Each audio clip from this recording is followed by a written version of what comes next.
ವೃಷಭ ರಾಶಿಯ ವೀಕ್ಷಕರೆಲ್ಲರಿಗೂ ಸಹ ವಿಠಲ್ ಭಟ್ ಮಾಡುವಂತಹ ನಮಸ್ಕಾರ ಹಾಗೂ ಜುಲೈ ತಿಂಗಳ ಮಾಸ ಭವಿಷ್ಯದಲ್ಲಿ ಶುಭ ವಿಚಾರಗಳ ವಿಡಿಯೋಗೆ ಆತ್ಮೀಯವಾದಂತಹ ಸ್ವಾಗತ. ಅಂದ್ರೆ ಎಚ್ಚರಿಕೆಗಳ ವಿಡಿಯೋ ಮತ್ತೊಂದಿದೆ, ಮತ್ತೆ ಮಾಡ್ತೇನೆ ಅದನ್ನ. ಇದು ಶುಭ ವಿಚಾರ ವಿಡಿಯೋ.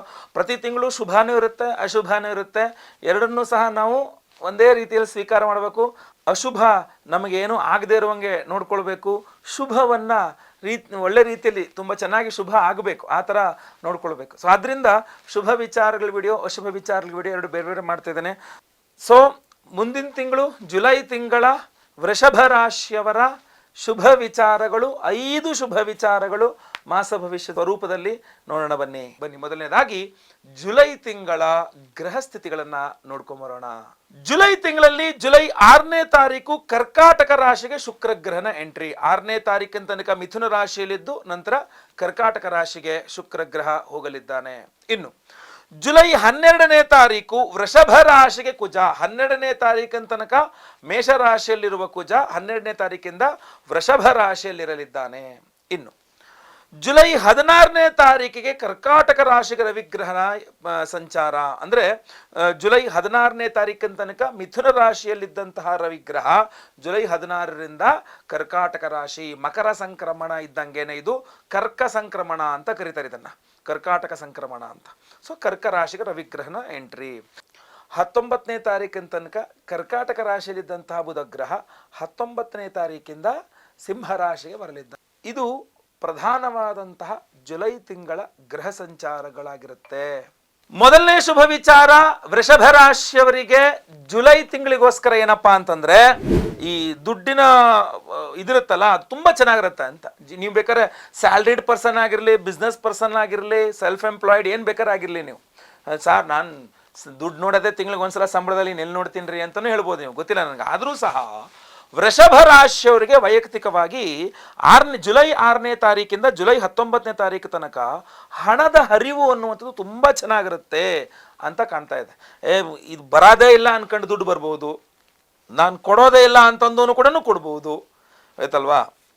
ಸೊ ಆ ಥರ ಯಾವ್ಯಾವ ರೀತಿಯಲ್ಲಿ ಒಟ್ಟು ಅಂದುಕೊಂಡ ರೀತಿಗಿನ್ನ ಜಾಸ್ತಿ ರೀತಿಯಲ್ಲಿ ಚೆನ್ನಾಗಿ ರೀತಿಯಲ್ಲಿ ಹಣಕಾಸಿನ ಹರಿವು ತುಂಬ ಚೆನ್ನಾಗಿದೆ. ಇದನ್ನು ಇನ್ನೂ ದೃಢೀಕರಿಸಲಿಕ್ಕೋಸ್ಕರ ನಿಮಗೋಸ್ಕರ ಜೂನ್ 22ನೇ ತಾರೀಕು ಧನಲಕ್ಷ್ಮಿ ಹೋಮವನ್ನು ಮಾಡ್ತಾ ಇದ್ದೇವೆ. ಈ ವಿಡಿಯೋ ಎಂಡಲ್ಲಿ ಅದರ ಬಗ್ಗೆ ಸಂಪೂರ್ಣವಾದ ಮಾಹಿತಿಯನ್ನು ಕೊಡ್ತೇನೆ. ಖಂಡಿತವಾಗಿ ವಿಡಿಯೋ ಎಂಡ್ ತನಕ ನೋಡಿ, ಒಳ್ಳೆಯದಾಗಲಿ. ನೆಕ್ಸ್ಟ್ ಎರಡನೇ ಶುಭ ವಿಚಾರ, ವೃಷಭ ರಾಶಿಯವರಿಗೋಸ್ಕರ ಜುಲೈ ತಿಂಗಳಿಗೋಸ್ಕರ ಏನಪ್ಪಾ ಅಂತಂದ್ರೆ ಜುಲೈ 6ನೇ ತಾರೀಕು ನಂತರ ನಡೆಯುವಂತಹ ಯಾವುದೋ ಒಂದು ಘಟನೆ, ಅಚಾನಕ್ಕಾಗಿ ನಡೆಯುವಂತಹ, ನಿಮಗೆ ಗೊತ್ತಿಲ್ಲ ಅದು ಹಂಗೆ ಆಗುತ್ತೆ ಅಂತ ಗೊತ್ತಿಲ್ಲ, ಸಡನ್ ಆಗಿ ಏನೋ ಒಂದು ಆಯಿತು ಅಂತ. ಸೊ ಆ ಥರ ಜುಲೈ 6ನೇ ತಾರೀಕು ನಂತರ ನಡೆಯುವಂತಹ ಒಂದು ಯಾವುದೋ ಒಂದು ಘಟನೆ ಅಚಾನಕ್ಕಾಗಿ ನಿಮ್ಮನ್ನು ತುಂಬ ಫೇಮಸ್ ಮಾಡಿಬಿಡ್ಬೋದು ಅಂತ ಹೇಳ್ತಾರೆ. ನಾವು ಯಾವುದೋ ಒಂದು ವಿಡಿಯೋ ಮಾಡಿದ್ರು, ವಿಡಿಯೋ ತುಂಬ ವೈರಲ್ ಆಗೋಯ್ತು, ಫೇಮಸ್ ಆಗಿಬಿಟ್ರು ಅಂತ. ಆ ಥರ ನೋಡ್ತಾ ಇರ್ತೀವಲ್ಲ, ಆ ಥರ ವೃಷಭ ರಾಶಿಯವರಿಗೆ ಜುಲೈ 6ನೇ ತಾರೀಕಿನ ನಂತರ ಯಾವುದೋ ಒಂದು ಘಟನೆ, ಅದರಿಂದಾಗಿ ನಿಮ್ಮ ನಿಮ್ಮ ಫ್ಯಾಮ್ಲಿನಲ್ಲೋ, ನಿಮ್ಮ ಊರಲ್ಲೋ, ನಿಮ್ಮ ಕೇರಿಯಲ್ಲೋ, ನಿಮ್ಮ ತಾಲೂಕಲ್ಲೋ, ಎಲ್ಲಿ ಬೇಕಾದ್ರೂ ಆಗಿರ್ಬೋದು, ನೀವು ತುಂಬ ಅವತ್ತು ಹಿಂಗೆ ಆಯ್ತಲ್ಲ, ನೀವೇ ಅಲ್ವಾ ಈ ಥರ ಆಯ್ತಲ್ವಾ, ನೀನೇನಪ್ಪ ಅನ್ನೋದು. ಅಂದರೆ ಇದನ್ನು ಒಂಥರ ಈಗ 2 ಕಾರಣದಿಂದ ತುಂಬ ಫೇಮಸ್ ಆಗ್ತಾರೆ. ಒಂದು ಏನಾದ್ರು ಕೆಡ್ದು ಮಾಡಿದ್ರು ಈಗಿನ ಕಾಲದಲ್ಲೆಲ್ಲ ಫೇಮಸ್ ಮಾಡ್ಬಿಡ್ತಾರೆ.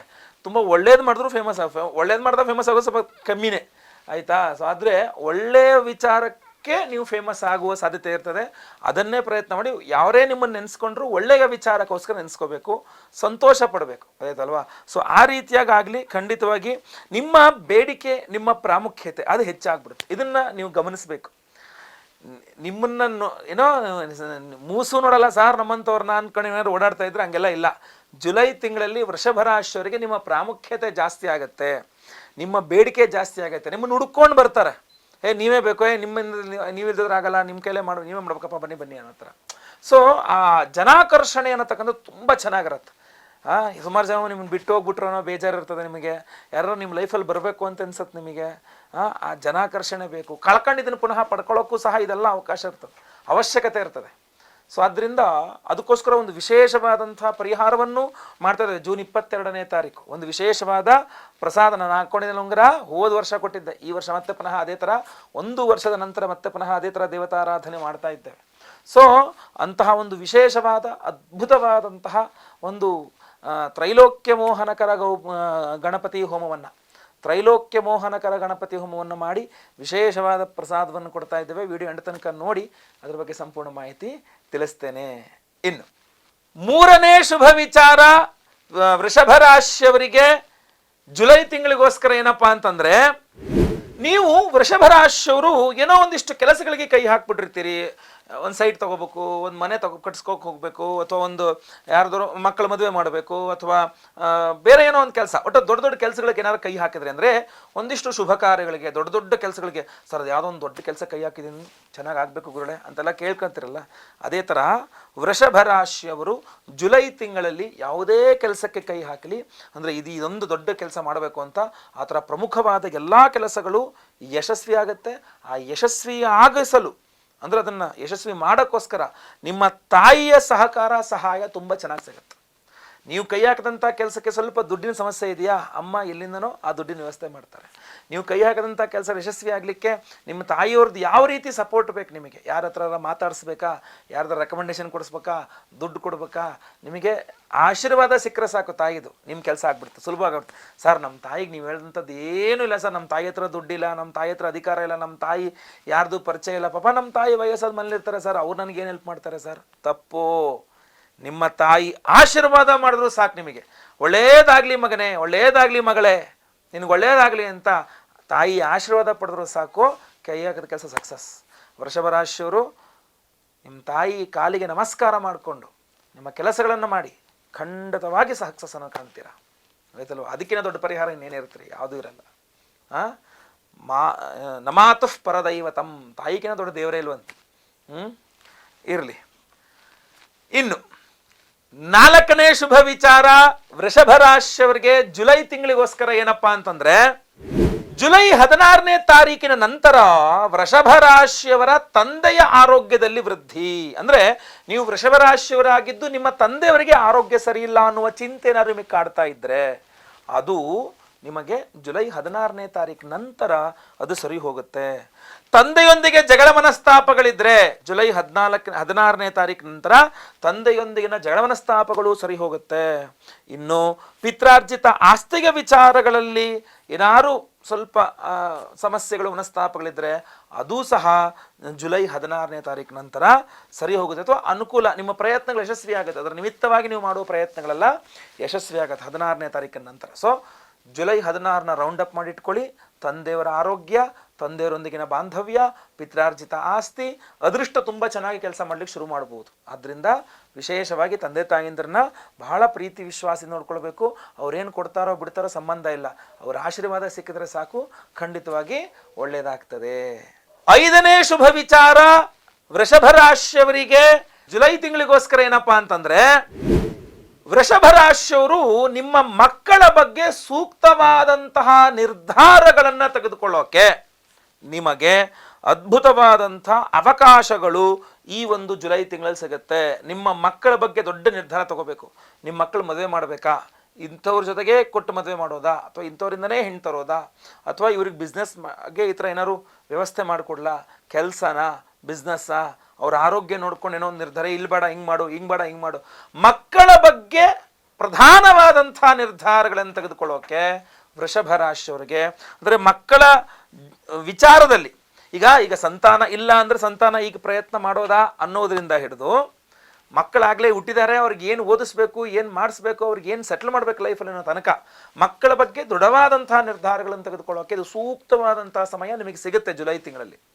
ಖಂಡಿತವಾಗಿ ಅವರ ಮಕ್ಕಳ ಜಾತಕವನ್ನೊಮ್ಮೆ ವಿಮರ್ಶೆ ಮಾಡಿಸ್ಕೊಂಡು ನಂತರ ಯಾವುದಾದ್ರು ಒಂದು ನಿರ್ಧಾರಕ್ಕೆ ಬಂದರೂ ಒಳ್ಳೆಯದು. ಇಲ್ಲ ಅಂದರೆ ನಾವು ಜುಲೈ ತಿಂಗಳ ಎಲ್ಲ ಸಮಸ್ಯೆಗಳ ಪರಿಹಾರಕ್ಕೋಸ್ಕರ ಜೂನ್ನಲ್ಲಿಯೇ ಒಂದು ವಿಶೇಷವಾದಂತಹ ಹೋಮಗಳನ್ನು ಮಾಡ್ತಾ ಇದ್ದೇವೆ. ಸೊ ಆದ್ದರಿಂದ ಆ ಹೋಮಗಳಿಗೆ ಸಂಕಲ್ಪ ಸೇವೆ ಕೊಟ್ಕೊಂಡ್ರೆ ಆಯಿತು. ಏನು ಆ ಪರಿಹಾರ ಅಂತೀರಾ? ಆ ವಿಶೇಷ ಪರಿಹಾರ ಏನಪ್ಪ ಅಂದರೆ, ಜೂನ್ 22ನೇ ತಾರೀಕು ಶನಿವಾರ ಜ್ಯೇಷ್ಠ ಮಾಸದ ಹುಣ್ಣಿಮೆ, ಜ್ಯೇಷ್ಠ ಶುಕ್ಲ ಹುಣ್ಣಿಮೆ. ಅವತ್ತಿನ ದಿವಸ ನಾನು ನಮ್ಮ ಯಾಗಶಾಲೆಯಲ್ಲಿ ನಾವೆಲ್ಲ ವಿಶೇಷವಾಗಿ ತ್ರೈಲೋಕ್ಯ ಮೋಹನಕರ ಗಣಪತಿ ಹೋಮವನ್ನು ಮಾಡ್ತಾ ಇದ್ದೇವೆ. ತ್ರೈಲೋಕ್ಯ ಮೋಹನಕರ ಗಣಪತಿ ಹೋಮ ಅಂತ ಬಹಳ ವಿಶೇಷವಾದಂಥ ಹೋಮ. ಹಿಂದಿನ ವರ್ಷ, ಹೋದ ವರ್ಷ ಈ ಹೋಮವನ್ನು ಮಾಡಿದ್ವಿ. ಅದ್ಭುತವಾದಂಥ ರೆಸ್ಪಾನ್ಸ್. ಭಾಳಷ್ಟು ಜನ ಹೋಮ ಮುಗಿದ ನಂತರ ಖಂಡಿತ ಎಲ್ಲೊಂದೊಂದು 3-4 ತಿಂಗಳುಗಳ ಕಾಲ ನಮ್ಮನ್ನು ಕೇಳಿದ್ರು, ತುಂಬ ಚೆನ್ನಾಗಿದೆ, ನೆಕ್ಸ್ಟ್ ಆ ಹೋಮವನ್ನು ಯಾವಾಗ ಮಾಡ್ತೀರಾ, ಆ ವಿಶೇಷವಾದ ಪ್ರಸಾದವನ್ನು ಯಾವಾಗ ಕೊಡ್ತೀರಾ ಅಂತ. ಯಾಕೆಂದರೆ ನಾವು ಆ ಸಮಯದಲ್ಲಿ ಕೊಟ್ಟಂತಹ ವಿಶೇಷ ಪ್ರಸಾದ ಯಾವುದಪ್ಪ ಅಂತಂದರೆ ಈ ತ್ರಿಶಕ್ತಿ ಉಂಗುರ. ಪ್ರತಿಯೊಬ್ಬ ಸಂಕಲ್ಪ ಸೇವೆ ಮಾಡಿದವರಿಗೆ ಈ ತ್ರಿಶಕ್ತಿ ಉಂಗುರವನ್ನು ಕೊಟ್ಟಿದ್ವಿ, ತ್ರಿಶಕ್ತಿ ಉಂಗುರ. ಈ ಉಂಗುರದ ವಿಶೇಷತೆಯನ್ನು ಸಹ ನಿಮಗೆ ಹೇಳ್ತೇನೆ ನೋಡಿ. ಮೊದಲನೇದಾಗಿ ತ್ರೈಲೋಕ್ಯ ಮೋಹನಕರ ಗಣಪತಿ ಹೋಮ ಅಂದರೆ ಎಲ್ಲರೂ ಸಹ ನಿಮ್ಮತ್ತ ಆಕರ್ಷಿತರಾಗಿ ತುಂಬ ಚೆನ್ನಾಗಿ ನಿಮ್ಮೊಟ್ಟಿಗೆ ವ್ಯವಹರಿಸಬೇಕು. ಎಲ್ಲರನ್ನೂ ನೀವು ಯಾರನ್ನೂ ಕೂಡ ನಿಮ್ಮನ್ನು ನೋಡ್ಕೊಂಡು ಜಗಳ ಮಾಡಬೇಕು ನಿಮ್ಮ ಹತ್ರ ಅಂತ ಅನಿಸ್ಬಾರ್ದು. ನಿಮ್ಮತ್ತ ಆಕರ್ಷಿತರಾಗೆಲ್ಲ ಬರಬೇಕು. ಆ ವಶೀಕರಣ ಅಲ್ಲ, ಅದೊಂದು ನೆನ್ಪಿಟ್ಕೊಳ್ಳಿ. ಇದು ವಶೀಕರಣ ಅಲ್ಲ, ಇದು ಆಕರ್ಷಣೆ. ಎಲ್ಲರಿಗೂ ಬೇಕು ಅನಿಸುತ್ತೆ. ಒಬ್ಬರು ನೀವು ಚೆನ್ನಾಗಿ ಒಳ್ಳೆ ಬಟ್ಟೆ ಹಾಕ್ತೀರಾ, ಮೇಕಪ್ ಮಾಡ್ಕೊತೀರಾ, ಒಳ್ಳೊಳ್ಳೆ ಕಾಸ್ಟ್ಲಿ ಐಟಮ್ಸ್ಗಳು ಬಳಸ್ತಾರೆ. ಯಾಕೆಂದರೆ ಜನ ನಮ್ಮನ್ನು ನೋಡಬೇಕು, ನಮ್ಮ ಹತ್ರ ಚೆನ್ನಾಗಿ ಇದಾಗಿರ್ಬೇಕು ಅಂತ. ಆ ಥರ ಆ ಜನಾಕರ್ಷಣೆ ಅನ್ನತಕ್ಕಂಥದ್ದು ಸಹಜ ಸ್ವಾಭಾವಿಕವಾಗಿಯೇ ನಿಮ್ಮಲ್ಲಿ ಬರಬೇಕು ಅಂದರೆ ತ್ರೈಲೋಕ್ಯ ಮೋಹನಕರ ಗಣಪತಿ ಹೋಮ ತುಂಬ ಅನುಕೂಲ ಮಾಡಿಕೊಡ್ತದೆ. ಸೊ ಆದ್ದರಿಂದ ನಾವು ಜೂನ್ 22ನೇ ತಾರೀಕು ತ್ರೈಲೋಕ್ಯ ಮೋಹನಕರ ಗಣಪತಿ ಹೋಮವನ್ನು ಮಾಡ್ತಾ ಇದ್ದೇವೆ. ಆ ಹೋಮವನ್ನು ಮಾಡಿ ನಿಮಗೆ ಕೊಡುವ ಈ ಉಂಗುರ ಇದೆಯಲ್ಲ, ನಾನು ಇಲ್ಲಿ ಧಾರಣೆ ಮಾಡ್ಕೊಂಡು ತೋರಿಸ್ತಾ ಇದ್ದೇನೆ.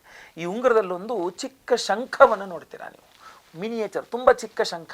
ಆ ಚಿಕ್ಕ ಶಂಖವನ್ನು ತ್ರೈಲೋಕ್ಯ ಮೋಹನಕರ ಗಣಪತಿ ಹೋಮದ ಮಂತ್ರದಲ್ಲಿ, ಆ ಹೋಮದಲ್ಲಿ ಎನರ್ಜೈಸ್ ಮಾಡಿರ್ತೇವೆ ಅದನ್ನು. ಅದು ಆ ಉಂಗುರದೊಳಗಡೆ ನೀವು ನೋಡ್ಬೋದು ಅದನ್ನು ನಿಮಗೆ ಕಳಿಸಿದ ಮೇಲೆ. ನೆಕ್ಸ್ಟ್ ನಾವು ಮಾಡ್ತಾ ಇರ್ತಕ್ಕಂಥದ್ದು ಕಾರ್ತ್ಯವೀರ್ಯಾರ್ಜುನ ಹೋಮ. ಕಾರ್ತ್ಯವೀರ್ಯಾರ್ಜುನೋ ನಾಮ ರಾಜ ಬಾಹು ಸಹಸ್ರವಾನ್ ತಸ್ಯ ಸ್ಮರಣ ಮಾತ್ರೇನ ಹೃತಂ ನಷ್ಟಂಚ ಲಭ್ಯತೆ ಅಂತ ಹೇಳುತ್ತೆ. ಆ ಮಂತ್ರವೇ ಹೇಳ್ತದೆ. ಕಾರ್ತ್ಯವೀರ್ಯಾರ್ಜುನನ ಒಂದು ಜಪವನ್ನು ಅವನ್ನ ನೆನೆಸ್ಕೊಂಡ್ರೆ, ಅವನ್ನ ಆರಾಧನೆ ಮಾಡಿದ್ರೆ ಹೃತಂ, ನಿಮ್ಮ ಹತ್ರ ಕದ್ಕೊಂಡು ಹೋಗಿದ್ದು, ಯಾರೊಬ್ಬರು ನಿಮ್ಮ ಹತ್ರ ಕದ್ಕೊಂಡು ಹೋಗಿರ್ತಾರಲ್ಲ, ಕಿತ್ಕೊಂಡು ಹೋಗಿರ್ತಾರಲ್ಲ ಅಥವಾ ಕದ್ಕೊಂಡು ಹೋಗಿರ್ತಾರಲ್ಲ, ಹೃತಂ ಅಥವಾ ನಿಮ್ಮ ಹತ್ರ ತಗೊಂಡು ಹೋಗಿರ್ತಕ್ಕಂಥ ಅದು ನಷ್ಟಂ, ನೀವು ಹಾಳು ಮಾಡ್ಕೊಂಡಿದ್ದು ಇತ್ತು ಸಾರ್, ಹಾಳಾಗೋಯ್ತು ಅದು ಅಂತ. ಸೊ ಹಾಳಾಗಿದ್ದು ಇರಬಹುದು, ಕಳ್ಕೊಂಡಿದ್ದಿರಬಹುದು, ನಿಮ್ಮ ಹತ್ರ ಕದ್ಕೊಂಡು ಹೋಗಿದ್ದೋ, ದೌರ್ಜನ್ಯ ಮಾಡಿ ನಿಮ್ಮ ಹತ್ರ ಕಿತ್ಕೊಂಡು ಹೋಗಿದ್ದೇ ಇರ್ಬೋದು, ಮತ್ತೆ ಪುನಃ ನಿಮಗೆ ಸಿಗುವಂತಾಗಲಿ ಅಂತಂದರೆ ಕಾರ್ತ್ಯವೀರ್ಯಾರ್ಜುನನ ಆರಾಧನೆ ಮಾಡಬೇಕು ಅಂತ. ನಾವು ಜೂನ್ 22ನೇ ತಾರೀಕು ಶನಿವಾರ ಜ್ಯೇಷ್ಠ ಮಾಸದ ಅಮಾವಾಸ್ಯೆ ದಿವಸ ನಾವು ಕಾರ್ತ್ಯವೀರ್ಯಾರ್ಜುನ ಹೋಮವನ್ನು ಮಾಡಿ ಈ ಉಂಗುರವನ್ನು, ತ್ರಿಶಕ್ತಿ ಉಂಗುರ, ಅದರಲ್ಲಿ 2ನೇ ಶಕ್ತಿಯೇ ಕಾರ್ತ್ಯವೀರ್ಯಾರ್ಜುನ ಶಕ್ತಿ. ಅದು ಒಂದು ರುದ್ರಾಕ್ಷೆ, ಒಂದು ತುಂಬ ಚಿಕ್ಕದಾದಂಥ ರುದ್ರಾಕ್ಷೆಯನ್ನು ಈ ಉಂಗುರದಲ್ಲಿ ಹಾಕಿದ್ದೇವೆ ನಾವು. ಅದನ್ನು ನೀವು ನೋಡ್ಬೋದು. ಅಷ್ಟೇ ಅಲ್ಲ, ಇನ್ನೂ ವಿಶೇಷವಾಗಿ ಧನಲಕ್ಷ್ಮಿ ಹೋಮವನ್ನು ಮಾಡ್ತಾ ಇದ್ದೇವೆ.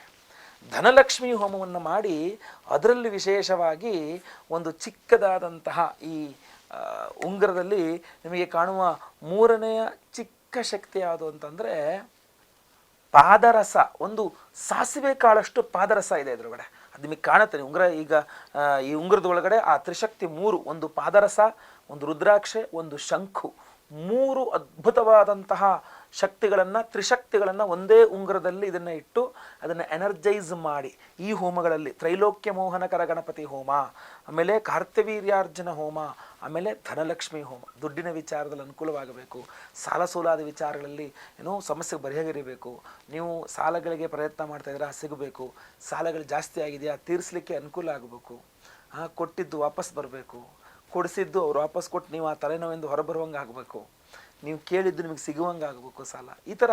ಅಥವಾ ಮನೆಯಲ್ಲಿರುವ ಆರ್ಥಿಕ ಬಾಧೆಗಳೆಲ್ಲ ಪರಿಹಾರವಾಗಬೇಕು. ಧನಕನಕ ವಸ್ತು ವಾಹನಾದಿ ಅಷ್ಟೈಶ್ವರ್ಯಗಳ ಅಭಿವೃದ್ಧಿಗೆ ಧನಲಕ್ಷ್ಮಿ ಹೋಮ. ಸೊ ಅದರಿಂದ ಅಷ್ಟರ ಜೊತೆಗೆ ಸಂತಾನ ಇಲ್ಲದವರಿಗೆ ಸಂತಾನವಾಗಬೇಕು, ಆಮೇಲೆ ಸಂತಾನ ಇರ್ತಕ್ಕಂಥವರಿಗೆ ಮಕ್ಕಳ ವಿಚಾರದಲ್ಲಿ ಚಿಂತೆ ಇರುತ್ತೆ. ನಮ್ಮ ಮಕ್ಕಳು ಮದುವೆ ಆಗಿಲ್ಲ, ನನ್ನ ಮಗ ಓದ್ತಾ ಇಲ್ಲ, ನನ್ನ ಮಗ ಸೆಟ್ಲ್ ಆಗಿಲ್ಲ, ನನ್ನ ಮಗ. ಸೊ ಮಕ್ಕಳ ವಿಚಾರದಲ್ಲಿ ಒಂದು ನೆಮ್ಮದಿ ಬೇಕು ಅಂತಂದರೆ ಸಂತಾನ ಗೋಪಾಲ ಕೃಷ್ಣ ಹವನ, ಅದನ್ನೂ ಸಹ ನಾವು ಜೂನ್ 22ನೇ ತಾರೀಕು ಮಾಡ್ತಾ ಇದ್ದೇವೆ. ಅಷ್ಟೇ ಅಲ್ಲ, ಎಲ್ಲ ಸರ್ಪದೋಷಗಳ ಪರಿಹಾರಕ್ಕೋಸ್ಕರ ಸರ್ಪಶಾಂತಿ ಹೋಮ, ಆಶ್ಲೇಷ ಬಲಿ ಪೂಜೆಯನ್ನು ಮಾಡ್ತಾ ಇದ್ದೇವೆ. ಅದರ ಜೊತೆಗೆ ಗುರುಬಲಕ್ಕೋಸ್ಕರ ಗುರುಶಾಂತಿ ಹೋಮ, ಶನಿಪೀಡೆ ಪರಿಹಾರಕ್ಕೆ ಶನಿಶಾಂತಿ ಹೋಮ, ನವಗ್ರಹ ಶಾಂತಿ ಹೋಮಗಳನ್ನು ಮಾಡ್ತಾ ಇದ್ದೇವೆ. ಸೊ ಇದೆಲ್ಲ ಹೋಮಗಳು ಒಂದೇ ಸಂಕಲ್ಪ ಸೇವೆ. ಆ ಸಂಕಲ್ಪ ಸೇವೆ ಕೊಟ್ಟಂಥ ಪ್ರತಿಯೊಬ್ಬರಿಗೂ ಸಹ ಈ ಒಂದು ತ್ರಿಶಕ್ತಿ ಉಂಗುರವನ್ನು ಕೊಡ್ತಾ ಇದ್ದೇವೆ. ಈ ತ್ರಿಶಕ್ತಿ ಉಂಗುರದಲ್ಲಿ 3 ಪ್ರಧಾನವಾದಂತಹ ಶಕ್ತಿಗಳು. ಅದರಲ್ಲಿ ತ್ರೈಲೋಕ್ಯ ಮೋಹನಕರ ಗಣಪತಿ ಹೋಮದಲ್ಲಿ ಅಭಿಮಂತ್ರಿತವಾದಂತಹ ಶಂಖು, ಆಮೇಲೆ ಕಾರ್ತ್ಯವೀರ್ಯಾರ್ಜುನ ಹೋಮದಲ್ಲಿ ಅಭಿಮಂತ್ರಿತವಾದಂತಹ ರುದ್ರಾಕ್ಷಿ, ಹಾಗೂ ಧನಲಕ್ಷ್ಮಿ ಹೋಮದಲ್ಲಿ ಅಭಿಮಂತ್ರಿತವಾದಂತಹ ಪಾದರಸ ಇದೆಲ್ಲದನ್ನು ಸಹ ಸೇರಿಸಿ ಎನರ್ಜೈಸ್ ಮಾಡಿ ನಿಮಗೆ ಕೊಡ್ತಾ ಇದ್ದೇವೆ. ಇದನ್ನು ಪ್ರತಿಯೊಬ್ಬರೂ ಸಹ ನೀವು ಧಾರಣೆ ಮಾಡ್ಕೊಳ್ಳಿ. ಮಧ್ಯದ ಬೆರಳಿನಲ್ಲೋ ಅಥವಾ ತೋರು ಬೆರಳು ಅಥವಾ ಉಂಗುರದ ಬೆರಳು, ಈ 3 ಬೆರಳಲ್ಲಿ ಒಂದು ಬೆರಳಲ್ಲಿ ಇದನ್ನು ನಿಮ್ಮ ಸೈಜ್ಗೆ ತಕ್ಕಂತೆ ಈ 3 ಬೆರಳಲ್ಲಿ ಒಂದು ಬೆರಳಲ್ಲಿ ಇದನ್ನು ಧಾರಣೆ ಮಾಡ್ಕೊಳ್ಬಹುದು. ಧಾರಣೆ ಮಾಡಿಕೊಂಡಾಗ ಜನಾಕರ್ಷಣೆಯೂ ಚೆನ್ನಾಗಾಗತ್ತೆ. ಬಿಟ್ಟು ಹೋದವರು, ನಿಮ್ಮ ಹತ್ರ ಜಗಳ ಮಾಡ್ಕೊಂಡು ಬಿಟ್ಟು ಹೋದವರು, ಅಥವಾ ಏನೋ ನಿಮ್ಮನ್ನು ಅಪಾರ್ಥ ಮಾಡ್ಕೊಂಡು ತಪ್ಪು ತಿಳ್ಕೊಂಡು ಬಿಟ್ಟು ಹೋದವರು ಮತ್ತೆ ಪುನಃ ನಿಮ್ಮ ಹತ್ರ ಬರೋ, ಅದು ನೀವು ಕಳ್ಕೊಂಡಂಥ ವಸ್ತು ಆಗಿರಬಹುದು, ವ್ಯಕ್ತಿ ಆಗಿರಬಹುದು, ಆಮೇಲೆ ಸಂದರ್ಭಗಳು ಆಗಿರಬಹುದು, ಸ್ಥಾನಮಾನಗಳು ಕಳೆದೋಗಿದೆ, ವಾಪಸ್ ಸಿಗಬೇಕು, ಆ ಸ್ಥಾನ ನಂಗೆ ವಾಪಸ್ ಬೇಕು, ನಂಗೆ ಆ ಪೊಸಿಷನ್ ಮತ್ತೆ ವಾಪಸ್ ಬೇಕು ಅಂತ ಬಹಳ ಅನಿಸುತ್ತೆ ಮನಸ್ಸಲ್ಲಿ. ಸೊ ಅದೆಲ್ಲ ಸಿಗಬೇಕು, ವಾಪಸ್ ಬರಬೇಕು ಅಂದರೆ ಈ ಕಾರ್ತ್ಯವೀರ್ಯಾರ್ಜುನ ಹೋಮ ಹಾಗೂ ತ್ರೈಲೋಕ್ಯ ಮೋಹನಕರ ಗಣಪತಿ ಹೋಮ ಬಹಳ ಹೆಲ್ಪ್ ಆಗುತ್ತೆ. ಈ ಪಾದರಸ, ರುದ್ರಾಕ್ಷಿ, ಶಂಖು, ತ್ರಿಶಕ್ತಿ, ಆ ಉಂಗುರ ನೀವು ಧಾರಣೆ ಮಾಡಿಕೊಂಡು ಎಲ್ಲ ಹೋಮಗಳ ಭಸ್ಮ, ನಾಗಾರಾಧನೆ ಅರ್ಶನ 100 ಡೈಲಿ ಹಚ್ಕೊಂಡಾಗ ಖಂಡಿತವಾಗಿ ಅನುಕೂಲ ಆಗುತ್ತೆ. ಸಂಕಲ್ಪ ಸೇವೆಗೆ ಹೆಸರು ಕೊಡೋರು ಸ್ಕ್ರೀನ್ ಮೇಲ್ತಕ್ಕಂಥ ನಂಬರ್ಗೆ ನಿಮ್ಮ ಹೆಸರು, ಗೋತ್ರ ಗೊತ್ತಿದ್ರೆ ಗೋತ್ರ, ನಕ್ಷತ್ರ ಗೊತ್ತಿದ್ರೆ ನಕ್ಷತ್ರ, ನಿಮ್ಮ ರಾಶಿ ಹಾಗೂ ನಿಮ್ಮ ವಿಳಾಸ ಬೇಗ ವಾಟ್ಸಪ್ ಮಾಡ್ಕೊಳ್ಳಿ. 22ನೇ ತಾರೀಕು ಶನಿವಾರ ಬೆಳಗ್ಗೆ ಲೈವಲ್ಲಿ ನಿಮ್ಮ ಹೆಸರು ಸಂಕಲ್ಪ ಆಗುತ್ತೆ. ಎಲ್ಲ ಹೋಮಗಳನ್ನು ಲೈವ್ ನೋಡ್ತೀರಾ. ಪ್ರಸಾದ ನಿಮಗೆ ಸ್ಪೀಡ್ ಪೋಸ್ಟ್ ಮೂಲಕ ನಾವು ಕಳಿಸ್ಕೊಡ್ತೇವೆ ಅಲ್ವಾ. ಒಳ್ಳೆಯದಾಗಲಿ. ವಿಡಿಯೋ ಇಷ್ಟ ಆದರೆ ದಯವಿಟ್ಟು ಲೈಕ್ ಮಾಡಲಿಕ್ಕೆ ಮರಿಬೇಡಿ. ವಾಟ್ಸಪ್, ಫೇಸ್ಬುಕ್, ಮೆಸೆಂಜರ್, ಟೆಲಿಗ್ರಾಮ್ ಎಲ್ಲ ಕಡೆ ಸಾಮಾಜಿಕ ಜಾಲತಾಣಗಳಲ್ಲಿ ವಿಡಿಯೋನ ಶೇರ್ ಮಾಡಲಿಕ್ಕೆ ಮರಿಬೇಡಿ. ಇನ್ನು ಸಬ್ಸ್ಕ್ರೈಬ್ ಮಾಡ್ಕೊಂಡಿಲ್ಲ ಅಂದರೆ ಕೆಳ ಸಬ್ಸ್ಕ್ರೈಬ್ ಅಂತ ಬರುತ್ತೆ, ಸಬ್ಸ್ಕ್ರೈಬ್ ಮಾಡ್ಕೊಳ್ಳಿ. ಬೆಲ್ ಬಟನ್ ಬರುತ್ತೆ, ಬೆಲ್ ಬಟನ್ ಕ್ಲಿಕ್ ಮಾಡಿ ಆಲ್ ಅಂತ ಮಾಡಲಿಕ್ಕೆ ದಯವಿಟ್ಟು ಮರಿಬೇಡಿ. ಮುಂದಿನ ವಿಡಿಯೋದಲ್ಲಿ ಮತ್ತೆ ಪುನಃ ಸಿಗ್ತಾನೆ. ಎಲ್ಲರಿಗೂ ಸಹ ಒಳ್ಳೆಯದಾಗಲಿ. ಲೋಕ ಸಮಸ್ತ ಸುಖಿನೋ ಭವಂತು. ನಾರಾಯಣ ನಾರಾಯಣ ನಾರಾಯಣ.